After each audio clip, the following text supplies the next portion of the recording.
Hello everyone, welcome back to my YouTube channel. If you're new here, my name is Adifia and I'm a graduate student studying my master's in public health, and I create content on productivity, on my career journey, and in future videos I'm going to be creating content to study vlogs or study tips, which makes this video the first study tips video. So yay!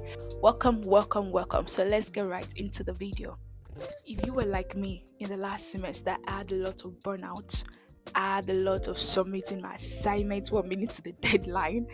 I had a lot of so little preparation, things like that. And I'm sure this is the feeling you are also probably experiencing right now, which is why the first tip I'm going to be telling you in this video is calendar everything.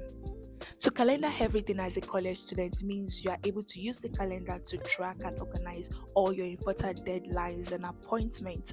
Either you use the physical or the digital calendar, but I would encourage you to use the digital calendar because you are able to get reminders and notifications about important tasks, so that you can stay on top of your task, because sometimes you might just forget what you have to do for the day, and which is really common, right? So you're able to use the calendar to track all your activities that you have for the week, for the month, and for the whole semester. Things you need to put in your calendar are your class schedules, your exam dates, assignment deadlines, or maybe you have study sections with your friends, your work, your personal commitments, and even social events. By calendaring everything, you have a clear structure for managing time that helps reduce stress, stay on top of your responsibility, and forget or prevents you forgetting important tasks.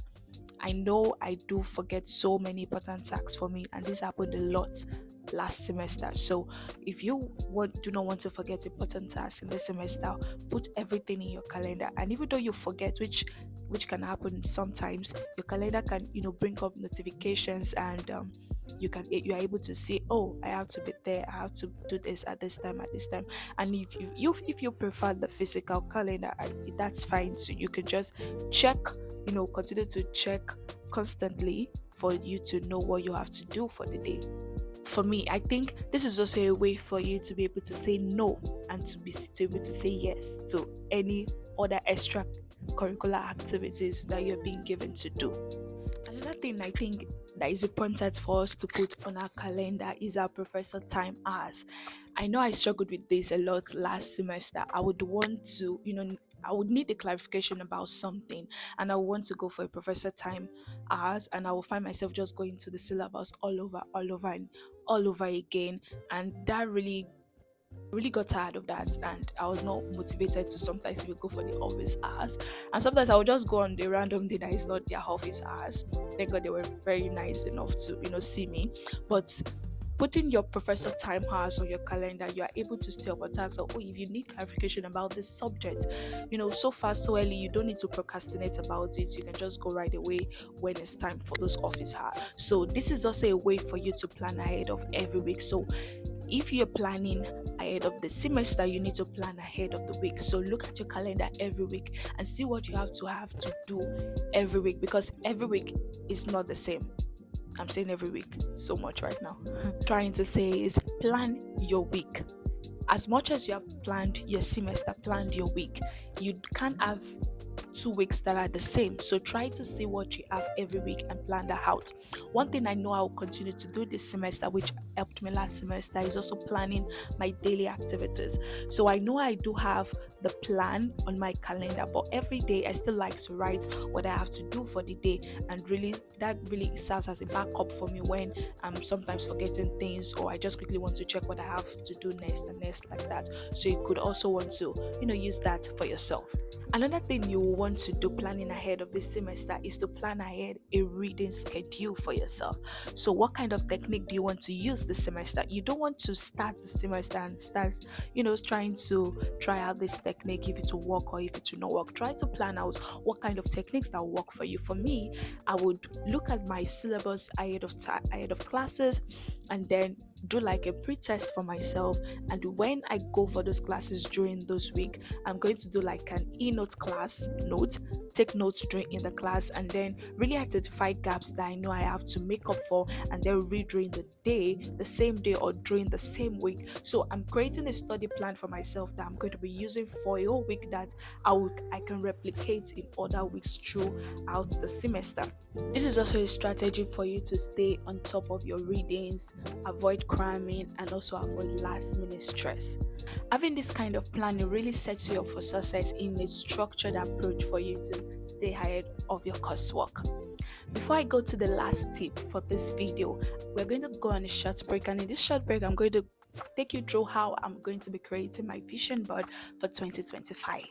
Hello everyone, so in this break, watch me I make my vision board. So this is my first time doing a vision board, and I think it's so cool because it really gives you a visual way for you to look at your goals, for you to visualize them, and the constant reminder of something really sometimes motivates you to be in the right direction. Sometimes when it seems like you're not getting to the path and all. So I'm going to be doing my vision board with you guys. So what I have done so far with it was to write down my goals, and I wrote them majorly on the things I really want to develop. So I wrote my goals on my personal development, my goals on my faith, my career, my academics. Those were the major topics for my goals, and I just broke down practical steps or things I want to achieve under those topics, and really turn them into actionable steps for me. And then what I did, like I've seen everybody else or other YouTubers done, is I went to Pinterest and I searched for pictures that really speaks to my goals, that really speaks to what I want to achieve this year. And one thing I think I did was I tried not to make it look like it's not possible. So I tried to pick pictures. So I tried to pick pictures to speak towards goals that I know I would want to achieve this year, that I know I want to see them come to reality this year. So I have my vision, I have them cut down already. So I'm just going to be arranging them based on the topics that I've chosen, and then I'm going to paste it on my vision board.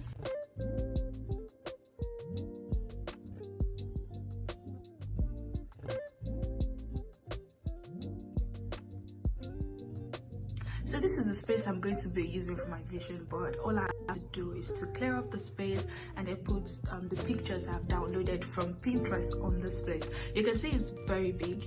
You don't have to make your vision board as big as mine. In fact, I'm not using the whole thing for my vision board. So I'm just going to be splitting it into half. I'm using one side for my vision board and using the other side for everything else about my academics. One thing I really like about vision board again is that you are able to write down quotes that motivates you, scriptures and affirmations, anything that really inspires you and things like that. So I'm done arranging all my goals to the different topics I talked about. So I'm just going to arrange them and I'm going to show you the final results. So this is the final result, guys. I made it as simple as possible for myself. I have some scriptures, I have some affirmations, some things I want to do in school. I have a picture of myself. Just pick anything that really speaks to what you want to do this year, what you want to achieve this year. Make it as simple as possible, not as complicated.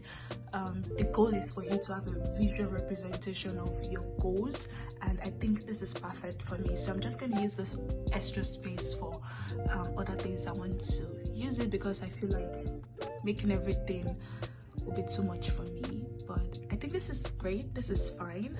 Welcome back. So the last tip for this video is for you to have an alternative when things does not work out for you. Well, you might be asking, an alternative how?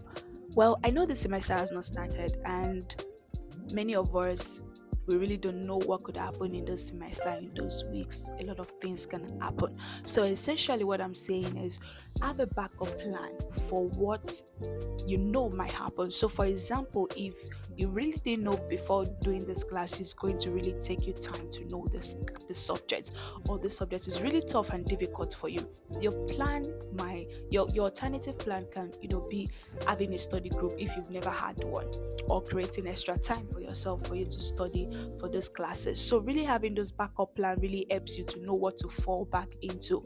For me, what I noticed in last semester was I did a lot of writings for my course, and I was always really restrained to this office. I always wanted to read in this office because it was quiet, there was no noise and things like that.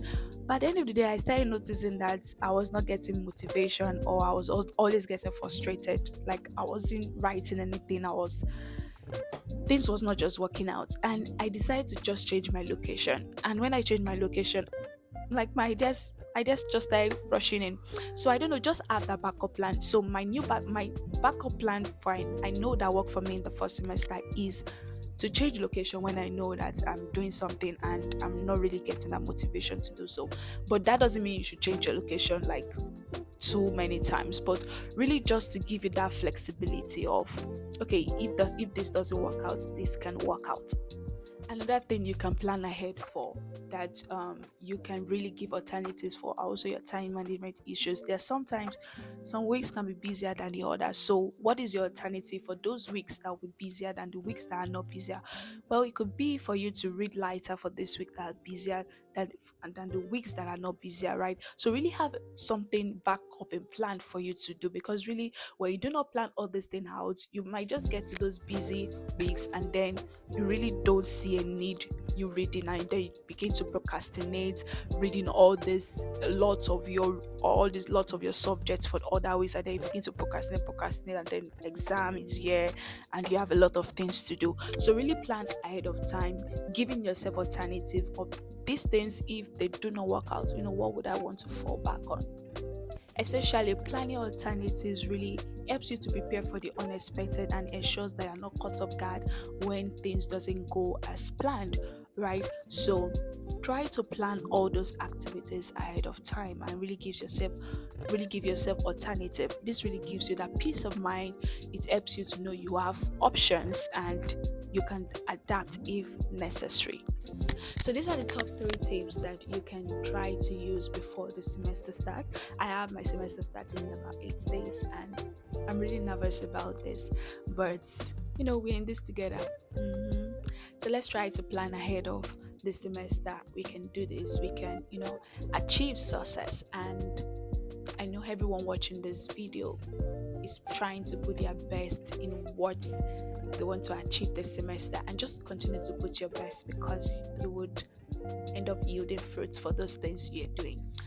Thank you so much for watching this video. If you found this video helpful, do well to like, to share, and to comment, and also to subscribe to this YouTube channel. If you want to level up in 2025, I did a video before this video on how you can level up in 2025. You can find the link on the screen, and I will also put the link below the description of this YouTube video. So thank you so much for sticking around, and I will see you in the next video.